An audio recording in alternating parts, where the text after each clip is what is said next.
बिस्मिल्लाहिर्रहमानिर्रहीम। अस्सलाम वालेकुम मेरे प्यारे प्यारे YouTube family and all viewers, क्या हाल है, कैसे हैं सब। तो आज मैं आपके साथ शेयर करने जा रही हूँ दानों से लेके आटा और फिर रोटी पकने तक का तमाम प्रोसेस। तो ये पहले आपने देखा कि हमारा आटे का कनस्तर खाली हो गया है और अब मुझे करना था दाने साफ़ और फिर भेजना था आटा बनाने के लिए मशीन को। तो मैंने सोचा कि मैं ये सारा कुछ आपके साथ भी शेयर करूं। ये ऊपर वाले पोर्शन में हमने रखा हुआ ड्रम, जिसे हम अपनी ज़बान में गोग भी बोलते हैं। इसमें हम तकरीबन साल भर का गल्ला यानी कि गंदम महफूज कर लेते हैं और फिर तकरीबन 1 मन के हिसाब से पिसवाते रहते हैं साथ साथ। इसको सेव करने के लिए हम क्या करते हैं कि एक कढ़ाई रेत की लेते हैं, उसमें तकरीबन 1 पाव कड़वा तेल और 3 तोला पारा डाल के अच्छे से मिक्स कर लेते हैं। और फिर जब गंदम इसमें हम डालते हैं तो पहले नीचे उस रेत का छिड़काव करते हैं, फिर गंदम, फिर दरमियान में ये वाली रेत और आखिर में फिर टॉप पे। तो इससे क्या होता है कि साल भर गंदम बिल्कुल महफूज रहती है, सुंडी उसके करीब भी नहीं आती। तो फिर इस तरह, वैसे तो गंदम साफ़ होती है, हम साफ़ करके डालते हैं, लेकिन इसमें चूँकि रेत शामिल होती है इसलिए मुझे इसको थोड़ा सा छानना पड़ता है। छानने के साथ साफ़ सुथरे करके तो हम लोग इस तरह एक बोरी या तोड़े में डाल देते हैं। तकरीबन ये मैंने गंदम साफ़ कर लिए।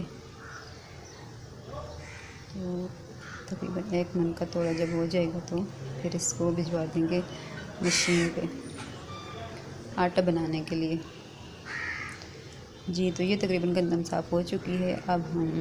अब ये तोड़ा जाएगा मशीन पे। तो ये आ गई आटा बनने वाली मशीन, जहाँ पे आटा पीसा जाता है। ये इस मशीन के ऊपर कनस्तर सा बना हुआ है, इसमें दाने डालते हैं और फिर दूसरी तरफ से ये आटा बन के नीचे की तरफ आ रहा है। साथ साथ ये लोग फिर बोरी हो या थोड़ा से भरते जाते हैं।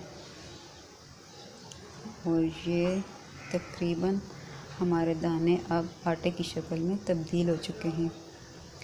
अब आटा आ गया है घर, मैं इसको छान रही हूँ। वैसे तो गंदम साफ़ सुथरी होती है, लेकिन एहतियातन हम इसको छान लेते हैं। अब इसमें डाला मैंने नमक और अब मैं इस आटे को गूंद लूँगी। तो ये अब यहाँ पे मैं आटा गूंद रही हूँ। तो आटा गूंदने के बाद मैं इसको कम से कम 1 से 2 घंटे के लिए ढक के रख दूँगी। इससे रोटी जो है तो बहुत अच्छी, बहुत खस्ता बनती है। ये आटा बिल्कुल अच्छी फॉर्म में आ चुका है। अब इसके पेड़े बनाएंगे और पेड़े बनाने के बाद फिर मैंने इसकी रोटी बना लेनी है। जी, तो रोटियां तैयार हैं। ये है हमारे घर में, जो कि तकरीबन हर महीने में 1 बार ज़रूर होता है।